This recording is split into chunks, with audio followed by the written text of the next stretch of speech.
Hello everyone. So we are solving the examples of the chapter alcohols, phenols and ethers. And today we will solve example number 5. The example says, write the structures of the major products expected from the following reactions. आपको कुछ reactions given है और आपको बताना है इनका major product क्या बनेगा. First one क्या है बेटा? Mononitration of 3-methyl phenol. तो सबसे पहले क्या करेंगे, एक स्ट्रक्चर बना लेते हैं 3-methyl phenol का. ये है 3-methyl phenol, जहां पर थर्ड पोजीशन पर क्या है, CH3 ग्रुप. ठीक, अब हमें क्या करना है, इसका करना है मोनोनाइट्रेशन. मोनोनाइट्रेशन का मतलब आपको इसमें एक NO2 ग्रुप ऐड करना है, राइट. अगर हम बात करें फिनॉल की बेटा, ये होता है फिनॉल, ये बेंजीन रिंग और इस बेंजीन रिंग के ऊपर क्या लगा होता है, OH. ठीक है, अब यहां पर इस रिंग में क्या होता है, इस रिंग में पॉसिबल है रेजोनेंस. ठीक, इस रेजोनेंस की वजह से जो इलेक्ट्रॉन डेंसिटी है वो इंक्रीज हो जाती है इन द रिंग. तो फिनॉल क्या करता है, फिनॉल रिंग को एक्टिवेट करता है टुवर्ड्स इलेक्ट्रोफिलिक सब्स्टिट्यूशन.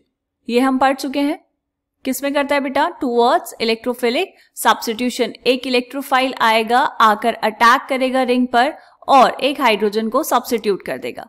ठीक है, अब ये जो आपके पास इलेक्ट्रोफिलिक सब्स्टिट्यूशन हुआ, इसका जो प्रोडक्ट है वो क्या मिलेगा बेटा, आपको यहां पर मिलते हैं ortho and para products. Ortho position कौन सी होती है, दिस इज ऑर्थो, इधर वाली भी this is ortho and this is para. ऐसा क्यों, क्योंकि रेजोनेंस में हमने देखा है कि ऑर्थो एंड पैरा पोजीशंस पर क्या होता है, इलेक्ट्रॉन डेंसिटी इंक्रीज हो जाती है. ठीक है बेटा, तो जो OH है वो क्या करता है, OH है ऑर्थो पैरा डायरेक्टिंग. तो यहां पर लिख लेंगे बेटा कि जो OH है वो क्या है, OH is ortho para directing.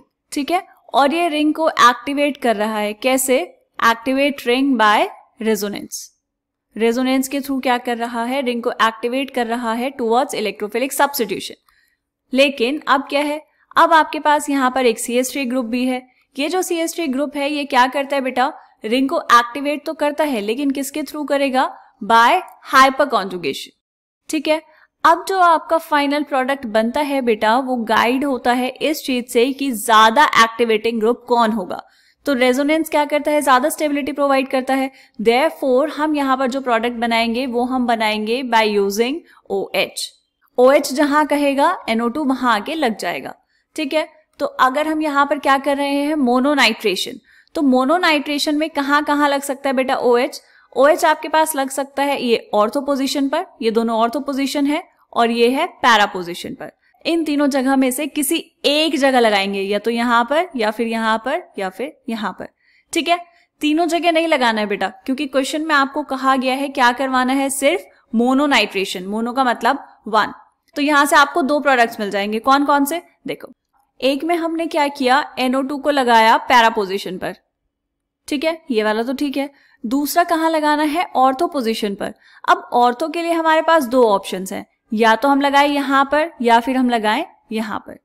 अगर हम पहली पोजीशन की बात करें बेटा, तो यहां पर क्या होगा, OH एंड CH3 की वजह से 2 ग्रुप्स ऑलरेडी प्रेजेंट है ना यहां पर. ये जो OH है और ये जो CH3 है, इन दोनों की वजह से यहां पर होंगे रिपल्शंस.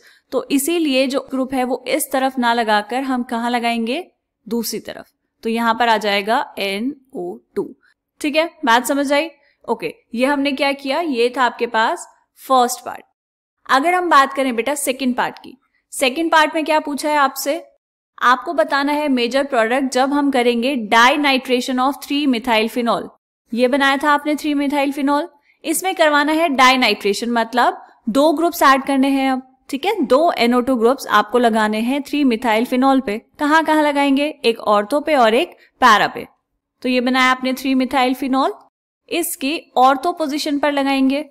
तो ऑर्थो पोजीशन कौन सी है बेटा, ये वाली, इसी तरफ लगाएंगे. ऐसा क्यों, क्योंकि हम देख चुके हैं दूसरी तरफ क्या होगा, रिपल्शंस होंगे, और यहां पर ये है पैरा पोजीशन.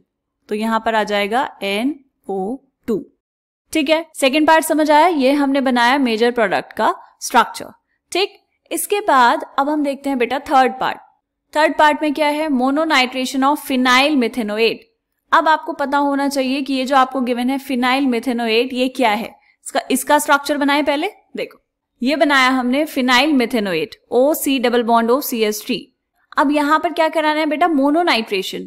मोनोनाइट्रेशन है और ये भी कैसा ग्रुप है, देखो क्या ये इलेक्ट्रॉन डेंसिटी को इंक्रीज करेगा, ये ऑक्सीजन है, इसके पास लोन पेयर होंगे तो यहां से क्या करेगा, रेजोनेंस करेगा, तो इलेक्ट्रॉन डेंसिटी को इंक्रीज तो कर रहा है, कहां पर, इन द रिंग, ठीक है। तो इसने रिंग को एक्टिवेट किया टुवर्ड्स इलेक्ट्रोफिलिक सब्स्टिट्यूशन, और जो इनकमिंग इलेक्ट्रोफाइल है वो कहां आएगा बेटा, ऑर्थो पोजिशन पर या फिर पैरा पोजिशन पर। ओके, पैरा पोजिशन तो है यहां पर, तो यहां पर आया NO2, और कहां आ सकता है, ऑर्थो पोजिशन पर, ठीक है। आपको क्या कराना है बेटा, मोनोनाइट्रेशन, मतलब एक ही जगह NO2 लगा सकते हैं, या तो पैरा पोजिशन पर या फिर यहां पर ऑर्थो पोजिशन पर। अगर हम ऑर्थो पोजिशन की बात करें तो बिल्कुल उसके पास क्या है, ये बड़ा सा ग्रुप है OC डबल बॉन्ड OCH3, क्या करेगा, ऑर्थो पोजिशन पर NO2 को रिपेल करेगा, राइट। इसीलिए जब हम यहाँ पर मोनोनाइट्रेशन करवाएंगे तो जो NO2 ग्रुप है वो कहाँ आएगा बेटा, ये आएगा पैरा पोजिशन पर, ठीक है। बात समझ आई। प्रोडक्ट हमेशा कौन गाइड करेगा, जो मोर एक्टिवेटिंग ग्रुप होगा, क्लियर। तो अब हम इनके आंसर्स देखें, आपकी बुक में क्या गिवन है, ये देखो बेटा, सॉल्यूशन क्या गिवन है आपको, the combined influence of OH and CH3 groups determine the position of the incoming group, ठीक है।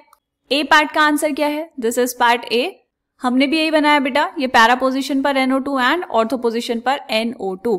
इन दोनों को हम सेपरेट कैसे करेंगे, इन दोनों को हम सेपरेट कर लेंगे बाय यूजिंग स्टीम डिस्टिलेशन। इसके बाद नेक्स्ट क्या था, बी पार्ट, उसमें क्या कराना है, डाइनाइट्रेशन, तो एक NO2 लगाया पैरा पोजिशन पर, एक NO2 लगाया ऑर्थो पोजिशन पर, ठीक है। एंड लास्ट पार्ट में क्या किया बेटा, NO2 लगाया है पैरा पोजिशन पर, क्या करवाना था, सिर्फ मोनोनाइट्रेशन ऑफ फिनाइल मिथेनोएट, ठीक है। ये वाला एग्जाम्पल समझ आ गया। चलो अब इसके सिर्फ 2 एग्जाम्पल और रहते हैं, example number 6 and example number 7, देखते हैं नेक्स्ट वीडियो में। तब तक के लिए बाय बाय।